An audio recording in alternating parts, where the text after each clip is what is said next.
Fast forward 16 years later, I'm still at TD. I've been 8 years as an executive, really expert in commercial lending and risk management. And I had lent money all across Canada, all different industries. And then my role was eliminated.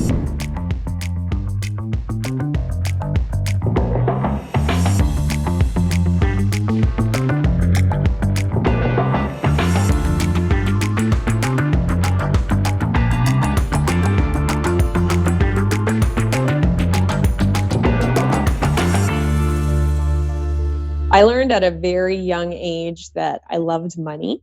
And I don't think it's a bad thing to say that you love money. I do absolutely love money and I love what it can do. When I was a kid, probably 6, 7 years old, I wanted to go to the store every day pretty much and buy some treats, whether it's a slushie or some chips or some sour soothers. And so I'd ask my mom for money, and usually once a week she'd give me a quarter, maybe 50 cents if I was lucky. But the rest of the days it was too bad. We don't have money for that.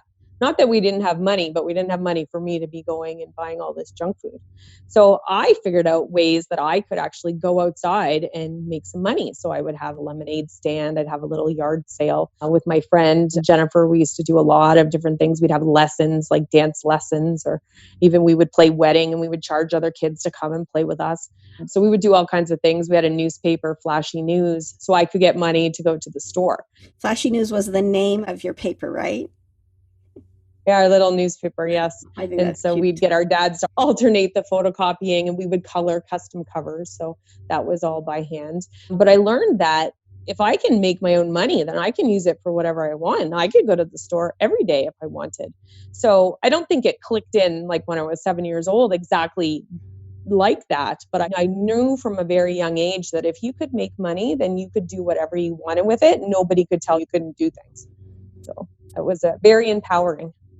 Thanks to your mom for driving you in that direction. I know that you grew up in Nova Scotia and then moved to Ontario. Did that have an impact on you? And what age were you when that happened? Yeah, it had a big impact. I was going into grade 11, so it was a hard time to move. I was just going to turn 16. And my dad had avoided transfers our whole life up until that point. We'd only lived in Nova Scotia. And so from his job, like he was open with us as a family that if I don't take this transfer, probably my career will be curtailed. He is working at a big bank in Canada. And so I looked at it as an adventure and I wasn't worried. And then when we got there, I'm like, wow, I don't have any friends. So it's a little bit hard time to move when you're in grade 11. I would say it made me a more versatile, adaptable person because I did have to go and make a whole new group of friends at that age. I only had 2 years left of high school. I would say for my brother, it was probably a little bit easier. He was only going into grade 9. And so he had a lot longer time there. The other thing I would say that was really impactful is where I grew up in Nova Scotia, we didn't have a lot of diversity of different cultures. Mm-hmm. And so when I moved to Ontario, we moved to Oakville, and all of a sudden there was all kinds of different people that I had never encountered before. So I think that was a really good opportunity for me to learn more about Canada, more about the world. Something else that interesting that happened, my dad went on a development program to Queen's University, so an executive program. And we got to go visit him one of these weekends when he was there. And it really opened my eyes because up to that point, living in Nova Scotia, I'd always thought I would live at home. I would take the bus and go to university in Halifax. And it was a very narrow view of what was possible. And so now I went and visited this beautiful campus on Lake Ontario, and it reminded me of Nova Scotia. So then I had dreams of going there to school. It's amazing how one shift can cause all these other shifts like dominoes almost in your life when you open yourself up to new things and new opportunities. I think that's so important. I lived in Toronto, grew up in Toronto right up until my 20s. You know, we got married. A couple of years after we got married, my husband decided that he wasn't getting promoted unless somebody retired or died. That's how he said it. And he decided to start looking, and we ended up in Calgary. I think for me, that was one of the most transformative experiences because I was so used to Toronto, I knew everybody, and all of a sudden I get transported to Calgary where I don't know anybody except my husband, and it's a different bit of lifestyle, not cosmopolitan, but really warm and friendly. I always thought if you're going to move somewhere, move to Calgary versus moving to Toronto because they're so friendly. So I think it's good. It opened me to Canada. in general and opened me to being much more adaptable and flexible. So you got that in grade 11. Your brother was lucky. Grade 9, everybody was moving from 8 to 9, so people would Hmm. be getting new friends, right? So you started Bissett Finance. Take us through that story. What made you decide to open up your own business? So I was very entrepreneurial as a kid. I was really involved with junior achievement in high school as part of the company program. And so I always thought when I joined TD that, oh, I'm just going to work here a few years and then I'll probably either work in one of my customers' businesses or I'll start my own business. And then fast forward 16 years later, I'm still at TD. I've been 8 years as an executive, really expert in commercial lending and risk management. And I had lent money all across Canada, all different industries. In my last role, I had a great opportunity to work for the chief risk officer and support him and his mandate and all of the senior executive. And then my role was eliminated. And again, it's another kind of fork in the road. Where are you going to go? I was really fortunate, had a very fair severance. And so I had the time to think about what are the things that I might like to do in the future. And so I think subconsciously I didn't get my resume together right away because people were calling me immediately. Hey, we have a risk job over at this bank, this other bank, and risk professionals are in high demand if you have experience. And so I wasn't worried about getting a job, but I thought maybe there's something I could do so I don't go through this restructuring every couple of years because it's pretty common in financial services. Yeah. So I actually thought about what are the things that I like to do and could I make money putting them all together? So I like working with young people and helping them understand money. I like teaching. That was something I had done at the bank. I had actually developed courses and facilitated quite a few courses for newer lenders. And I really got a lot of enjoyment out of that, seeing the light bulbs go on in people's heads. I love working with entrepreneurs directly and indirectly. And I had missed them when I was approving loans because I was one step removed from the actual customer. So I packaged it all up and I do financial education and coaching, consulting. So sometimes I do take contracts. I go and work for financial institutions, but primarily I am coaching with entrepreneurs, either in a group or individually. I've got the Young Money podcast, which is the advice show for young millionaires in the making. And that allowed me to really be creative again, because when you're working in a big institution, there are lots of rules, lots of process. And so it was really fun starting all that. Certainly not a decision I took lightly, but having the business experience, made a plan, figured out how long it's going to take, found a very first teaching job. I started teaching at Centennial as well as McMaster University. And so built it up slowly and figured it out as I went. I certainly don't have everything figured out, but a lot farther along on my way than I was in 2016. I love your Young Money podcast. When I first heard about it, I thought, oh, this is really good. And then when you started sharing a couple of the episodes, I thought, wow, it's more than just finance. Because I remember the time we were chatting and you actually had a veterinarian on. And between you and the veterinarian, it's not just having a pet, but if you're a young person, are you the kind of person that's going to make sure you go home at night on Friday to feed the dog and pee and then go out to the bar and chill with your friends? So some practical things. And what happens if they need medicine? Do you have $500 or $600 for surgery because now they've got a hip repair? Maybe that's too cheap. But the point was that you made them realize that, oh yeah, I miss having my dog and I'd love to have it. You give them that practical side and the consequences so that they say, yeah, maybe I should just go home and walk the dog whenever and love it, but not have one daily. So I love the fact that you combine and have guest speakers that help those practical aspects. Yeah, I really try to outlay frameworks that people can use to help them make decisions. Because with money, like everything else, there is no one way to do things. It's very rare, but some episodes I am on my soapbox and I'm saying never ever do this.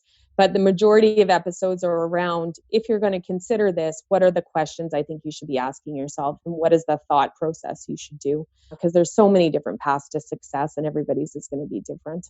You have this passion for young people. And when you started your business, you decided you'd have a podcast and you chose to make it for young people to help them with their financial planning and growth.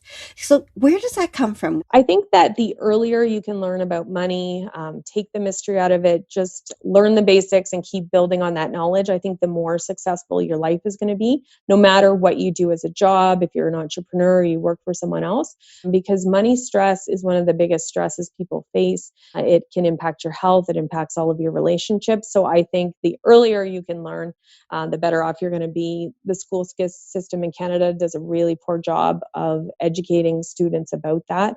And I know we're going to have some changes in the Ontario curriculum, but it's still not going to be enough.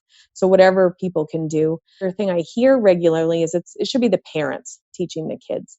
And that's not a fair thing to put on parents. Most of them have not ever learned. Nobody taught them. And helping people understand, young adults especially, because at the age, my podcast targets kind of 18 to 30-ish. So they're on that cusp of going to post-secondary. There's a huge expense these days now to go into post-secondary.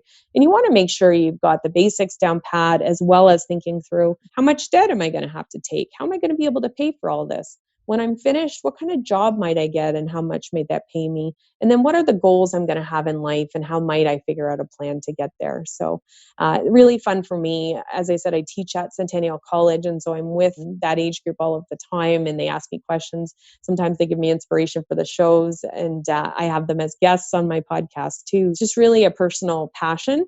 And if you have a good life and you can help others, I think that you should take the opportunity to do that. Share what maybe you've learned the hard way and pay it forward.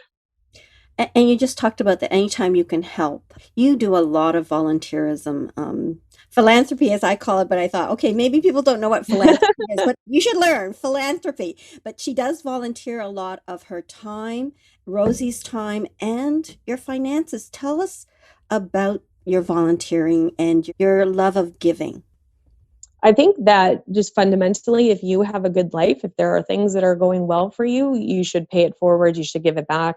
My parents role modeled giving as a kid. We used to go to church. They would be donating to the church for different things. We would donate for different charities, and that was part of our upbringing.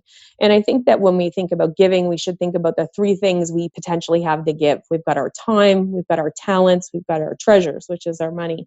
And so over the years, I've volunteered with Big Sisters. I've been a Big Sister many times. United Way, I've used my talents by doing review of applications looking for funding because I use my finance skills, certainly use my treasures and my resources to help all kinds of different groups.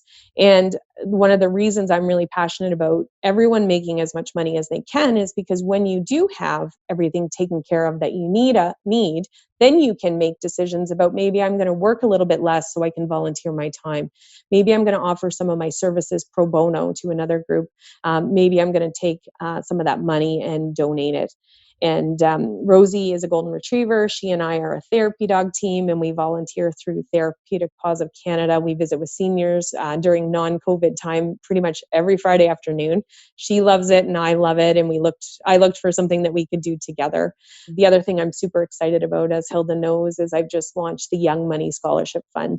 And so that's for post-secondary students studying in Canada. And if I can help in some small way defray a little bit of that expense, it's my dream to do. And it's not for those students who've got the best marks, who have the most volunteer hours, or necessarily the most financial need. It is for those who are helping others accomplish goals. It's for those that have a plan for their life. So I encourage everybody to check out the Young Money Scholarship, share it widely, and certainly if you're a post-secondary student in Canada, apply. Tell us a bit more about that scholarship. Is it one scholarship a year, or and what the amount that is given? There will be multiple scholarships given out several times a year. The first round with a couple of scholarships will be going out in September 2020, likely again after Christmas. And the amounts will vary. Minimum scholarship of $250, but will go higher. And as proceeds from Bissett Financial, my financial coaching and education business, will go to fund that scholarship. How long was that dream in the making? Oh, I would say it was there probably behind the scenes for a long time. Hilda and I are part of a group of women who get together and we work on our businesses. And so I stated the intention publicly in January, and I just made it happen this summer because I said, why wait? What's the holdup? Let's help people now. And it's really fun reviewing the applications. One of the biggest challenges people may not know about scholarships is that people are reluctant to apply. So any post-secondary students that may be listening, or people who know those students, strongly encourage them to apply. They tend to feel that they're not going to be successful, so they don't bother. And that's one of the shames around scholarships, is that there's not always a lot of applicants. You never know what's going to happen, so give it your best shot. I just feel so happy and excited for you. My husband and I have a scholarship with the University of Toronto for civil engineering. And every year it's for master students. And so we have a sense of pride of that. And it goes on in perpetuity. Mm-hmm. So long after I'm gone, my children are gone, that just keeps going. And it's the iTrans OGS scholarship. So if there's anybody out there as well who's in engineering and going through a master's program, there are scholarships out there that you apply for. And if you qualify, you may be given that particular one, because there's other ones as well. But it's a great sense of feeling that you can give back. And when you're a successful entrepreneur, and that's part of, geez, one day I want to be so successful that I want to give back. And I'm hearing you, of course, giving back, but giving back to something that has influenced your life, your finance part, and helping somebody else. So really good. You're always teaching, your passion for teaching, and you've got this boot camp now for cash flow. So tell us a little bit about that and who should be coming to it.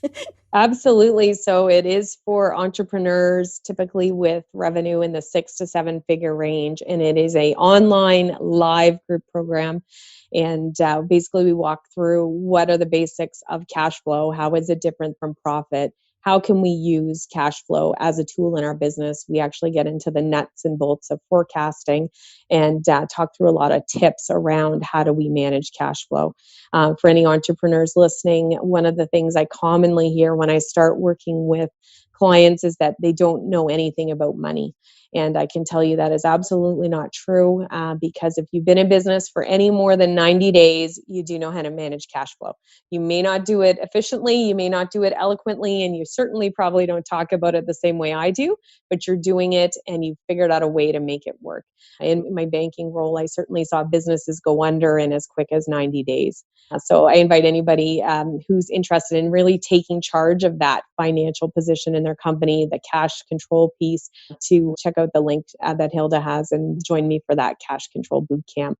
We're having lots of fun, and the best part is the interaction between the participants and all the questions that are coming up, because it really sparks a dialogue. You may not know what to ask at the beginning, but you hear other people asking questions, and then it prompts you to ask things very specific about your business.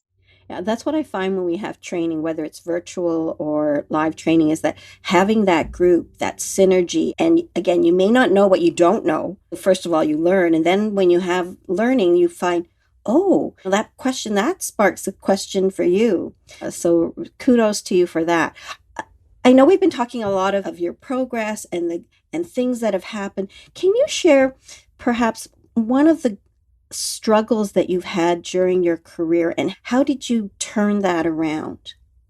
Certainly, I would say it's probably throughout my whole life, even in my business, is I've got a tendency to be a perfectionist. I love things being perfect. And certainly in my career, there were times I had to be, and it was very much needed. Certainly when we were doing things for the external directors of the board at TD Bank, I had to be perfect in the stuff we were preparing. But when I became an entrepreneur, I realized quickly that this just slows down your progress so much. And so I had to do some work internally to get to a place where it's okay enough. It is not perfect, but if I don't put it out there into the world, if I don't move on to the next task, I'm not going to have a business, because I'll take too long doing every single thing. And so you find that balance of what can go, what can't go. And certainly I would say that, not that I've reduced my standards, but I've become more okay with things being in differing stages. And certainly when you're an entrepreneur, you've got to get stuff out into the world so that people can react to it. If you don't have any feedback, you're just kind of toiling away on your own, and you don't know if people are going to like what you have to offer. So I think it's going to be a lifelong thing that I work through, but I'm good at getting it in check. I will talk to myself if I feel like I'm spending too long on something. Just get it done. You've only got half an hour, and I'll put little time limits on it. Even with the podcast, I'll say, okay, you got an hour, get the episode out. And amazingly enough, you can do that when you try. And do you feel satisfied when it's good enough, depending on the particular situation? You're getting comfortable with that? Yes. And so some things I'm never going to cut on time. I'm always going to make sure it's perfect. And then there's other things that I know my 75 or 80% is pretty good. So I'm going to go with that and just keep things moving. The other thing that's been very helpful, as Hilda and I have talked about before, but when you put stuff out, especially on social media, you feel like everyone's watching, everyone's looking. Yeah, they're looking for that 2 seconds, if at all. So nothing is really that permanent, and you have to get over yourself a little bit and just keep things moving so you can advance your business. The other thing too, as a perfectionist, tendency not to ask people for assistance. And so as an entrepreneur, I said at the bank I was an expert in 2 or 3 things, and I was. But in a business, you've got to wear like 40 different hats. So I had to get help from a bunch of different people, and Hilda's my go-to for HR. So certainly you need to be willing to do that and find the people who can support you, because you can't learn everything, and you can't be an expert in everything. You're not meant to be. I think that's so true for us as entrepreneurs. I'm the HR expert, right? So I always recommend to my clients or prospective clients, if you're going to build something, bring in a seasoned expert to build that foundation, and then allow somebody who maybe only has 2 to 3 years of HR experience, in my case, to maintain that. But to expect a 2 to 3 year person to create a policy and procedure manual, forecasting how you're going to scale, understanding all the complexities and the rules, that's not going to happen. So that's trial and error. And I'm finding myself in that boat now for social media because I'm not an expert. And so after so much training and learning, I thought, okay, Hilda, use your own advice. Hire a social media expert to create the foundation, and then let somebody else maintain it. Not you, but somebody else. That's the advice you give other people, Hilda. So follow that for yourself. So you and I are both in that kind of situation now where we're looking for people to build our companies up and having those support structures. And one of mine is the social media side of stuff. So I get it. I get it. Any tips you want to share before we leave? Any tips about business, young people, finances? And then I'll ask you how we get a hold of you. But before we go, tips. Couple tips. First of all, I think that either personally or in your business, you need to have a regular time to look at your money. And so I highly suggest at minimum, you've got a monthly meeting. I highly encourage weekly. And some of you may not know where to start. So I do have a gift for your audience, Hilda. To download a money meeting agenda, you can head over to bizmoneycoach.ca. So bizmoneycoach.ca to download that money meeting agenda. And the very first meeting might be just looking at the agenda and saying, okay, let's see where I'm going to start. Maybe it's looking at your bank accounts. And so make it a priority, because as I mentioned, money permeates every aspect of our lives. So we want to get on that. Number two, no matter what you're doing, if you're in a career, in an organization, or you're running your own business, make sure you surround yourself with people who have skills complementary to you and who are going through the same thing as you, so that you can really lean on them when you need to, or you can get a good kick in the butt if you need a way to progress and you need that support. So make sure you've got good people around you. And the third thing is be kind to yourself, especially when it comes to money matters in your business or personally. Everybody's on a financial fitness journey. Where we start is wherever we are. We try to continue to make forward progress every day. Sometimes we make missteps. It doesn't do you any good to be beating yourself up for that. So be kind to yourself. Start the next day. Keep going on that journey. Those would be my 3 tips that I think would serve people well who are listening today.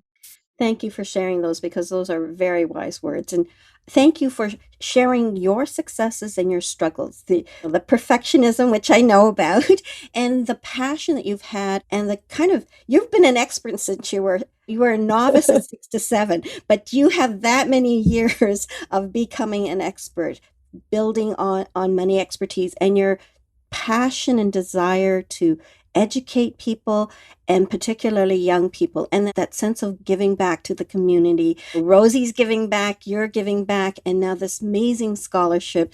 So much thank you. And how do people get a hold of you again? I know you've got a gift for them, but how else would they get a hold of you, Tracey? Best way to reach me is to connect with me on LinkedIn. I would love to hear any questions or comments after you've heard today's session. So Tracey has an E, Tracey, and Bissett has 2 S's and 2 T's. So look forward to hearing from those who have comments or questions. And thank you so much, Hilda, for hosting me today. It's been such a fun time.